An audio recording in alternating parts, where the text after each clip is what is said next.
Millet brownie தான், அதுவும் எக்லெஸ்ஸில் millet brownie தான் பார்க்க போகிறோம். ராகி மாவு வச்சு முட்டை சேர்க்காத ப்ரௌனி தான், எப்படி பண்ணுறதுன்னு பார்க்கலாம். ஐஸ்கிரீமோடு வச்சு சாப்பிட்டா செம்ம டேஸ்ட்டாக இருக்கும். இதுக்கு வந்து ராகி மாவு 120 கிராம் எடுத்திருக்கேன். கார்ன்ஃப்ளவர் 1 டீஸ்பூன் ஆட் பண்ணியிருக்கேன். கோகோ பவுடர் பார்த்திங்கன்னா 25 கிராம். இந்த எல்லா ட்ரை இன்க்ரீடியன்ஸும் நல்லா மிக்ஸ் பண்ணிக்கலாம். ராகி மாவு பார்த்திங்கன்னா வீட்டிலேயே நான் காய வச்சு மில்லில் கொடுத்து அரைச்சது தான். நீங்கள் மில்லில் கொடுத்து அரைக்கும் போது நல்லா ஃபைனாக அரைச்சிருங்க. சொன்னிங்கன்னா நல்லா ஃபைனாக அரைச்சி கொடுத்துருவாங்க. இதுக்கு வந்து டார்க் சாக்லேட் வந்து 150 கிராம் எடுத்திருக்கேன். ரூம் டெம்பரேச்சரில் இருக்க பட்டர் வந்து 80 கிராம். அது ரூம் டெம்பரேச்சரில் இருந்தால் உங்களுக்கு சீக்கிரம் மெல்ட் ஆகும். அதனால தான் அன்சால்டட் பட்டர் தான். சால்டட் பட்டர்னால் கொஞ்சம் உப்பு தூக்கலாக இருக்க மாதிரி இருக்கும். ஆயில் வந்து 45 கிராம். சப்போஸ் உங்களுக்கு ஆயில் சேர்க்க விருப்பம் இல்லைன்னா நீங்கள் வந்து பட்டரே அதுக்கு ஈக்குவலாக எடுத்துக்கலாம். டேஸ்ட் இன்னுமே கொஞ்சம் ரிச்சாக தான் இருக்கும். இந்த ப்ரௌனி அவ்வளோ டேஸ்ட்டாக இருக்கும். யாருமே ராகியில் தான் இது பண்ணிங்கன்னா கண்டிப்பாக யாருமே நம்ப மாட்டாங்க. அவ்வளோ டேஸ்ட்டு சூப்பராக இருக்கும். நான் வந்து டபுள் பாயிலிங் மெத்தடில் இந்த சாக்லேட்ஸ் வந்து நல்லா மெல்ட் பண்ணிக்கிறேன். கொஞ்சம் கூட கட்டிகள் இல்லாமல் நீங்கள் மெல்ட் பண்ணிக்கணும். அப்போ தான் வந்து உங்களுக்கு வந்து ப்ரௌனி வந்து நல்லா சூப்பராக கிடைக்கும்.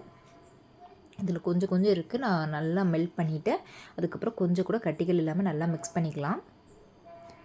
பவுடர் சுகர் வந்து 60 கிராம். எல்லாமே கிராம் கணக்கில் எடுங்க, கப்பு கணக்கில் எடுத்தால் மாறும். ஸோ அதனால தான் கிராம் கணக்கில் சொல்கிறேன். கண்டென்ஸ்டு மில்க் பார்த்திங்கன்னா 180 கிராம்.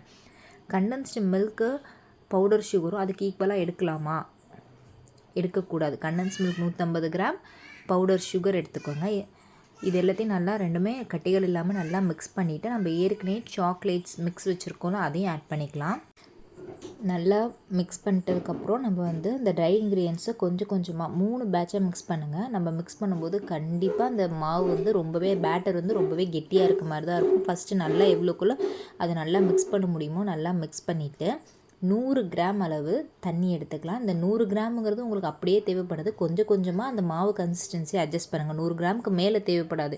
எனக்கு வந்து கரெக்டாக பார்த்திங்கன்னா ராகி மாவுனால் 80 கிராம் அளவு தேவைப்பட்டுச்சு.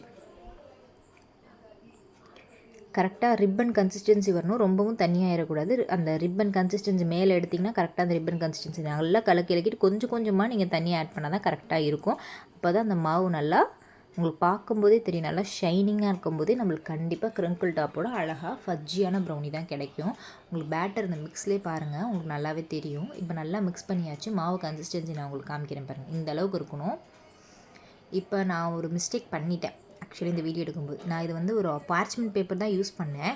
ஆனால் அது வந்து ஆயில் ஊற்றி க்ரீஸ் பண்ணாமல் விட்டுட்டேன். அதனால் எனக்கு எடுக்கும்போது லைட்டாக பிடிக்க ஆரம்பிச்சு. நீங்கள் பட்டர் பேப்பர் யூஸ் பண்ணாதீங்க, பார்ச்மெண்ட் பேப்பரை யூஸ் பண்ணுங்கள். ஆனால் ஆயில் மேலே தடவிட்டு அதுக்கப்புறம் வந்து இந்த ஸ்டெப் எடுங்க. இது மாதிரி ஸ்கியூவர் வச்சு ஏர் பபிள்ஸ் வராமல் நீங்கள் பண்ணிக்கோங்க. ஏர் பபிள்ஸ் வராது. எந்த அளவுக்கு உங்களுக்கு பார்த்தாவே தெரியும். நல்லா ஷைனிங்காக இருக்கும் அந்த பேட்டரை. அந்த அளவுக்கு இருக்கணும். ப்ரீ ஹீட் பண்ணிவிட்டு 10 மினிட்ஸில் 180 டிகிரியில் 25லேருந்து 30 மினிட்ஸ் வச்சிங்கன்னா நல்ல ஃபஜ்ஜியான ப்ரௌனி கிடைக்கும். அவ்வளோ டேஸ்ட்டாக இருக்கும். ஆனால் டேஸ்ட் வந்து வேறு லெவல். அந்த மில்க் மெய்ட்லாம் போட்டுக்கனால செம்ம ரிச்சாக அவ்வளோ சூப்பராக இருந்துச்சு. செம்ம சாஃப்டாக செம்மையாக இருந்துச்சு இந்த ப்ரௌனி. ஸோ கண்டிப்பாக ட்ரை பண்ணி பாருங்கள். இந்த வீடியோ பார்த்துட்டு எப்படி இருந்துச்சுன்னு கமெண்ட் பண்ணுங்கள். நிறையா பேர் கேட்டிருந்தீங்க எக்லெஸ் ப்ரௌனி எப்படி பண்ணுறது சொல்லுங்கக்கான்ட்டு. ஸோ அதனால தான் நான் இந்த எக்லெஸ் ப்ரௌனி பண்ணி காமிச்சேன். அதுவும் ராகி மாவில் பண்ணியிருக்கேன். இதோட வெயிட் பார்த்திங்க அதையும் காமிச்சிடுறேன். அதுக்கப்புறம் அடுத்த கொஷின் என்ன வரும், இதோட வெயிட் எவ்வளோ இருக்கும்ன்ட்டு. கரெக்டாக 643 கிராம் இருக்குது. நீங்களே பார்த்துக்கோங்க. இதை நல்லா கட் பண்ணி டேஸ்ட் வைஸ் பார்த்திங்கன்னா அவ்வளோ செம்மையாக இருந்துச்சு. நான் அந்த க்ரீஸ் பண்ணாதனால எனக்கு சைட்லேருந்து ஒட்டுற மாதிரி ஆயிடுச்சு. ஆனால் நடுவில் இருக்க பீஸ்லாம் ஒட்டல, அந்த கார்னர் மட்டும் லைட்டாக ஒட்டுற மாதிரி ஆயிடுச்சு. நீங்கள் க்ரீஸ் பண்ணிட்டீங்கன்னா உங்களுக்கு அந்த பிரச்சனை வராது. இப்போ நான் எடுத்து காமிக்கிறேன். அழகாக கீழே இந்த மாதிரி நைஃப் விட்டு நீங்கள் எடுத்துட்டிங்கன்னா உங்களுக்கு ஒட்டாது. நல்லா ஃபஜ்ஜியாக இருக்கும். டேஸ்ட் வைஸ் வேறு லெவலில் இருந்துச்சு ப்ரௌனி. க்ரிங்கிள் டாப்போட சூப்பராக இருந்துச்சு. ஸோ கண்டிப்பாக ட்ரை பண்ணி பார்த்துட்டு எப்படி இருந்துச்சுன்னு கமெண்ட் பண்ணுங்கள். இந்த வீடியோ பிடிச்சிருந்துச்சுன்னா லைக் பண்ணிக்கோங்க, சப்ஸ்கிரைப் பண்ணிக்கோங்க, நோட்டிஃபிகேஷன் பெல் ஐக்கானை கிளிக் பண்ணிக்கோங்க.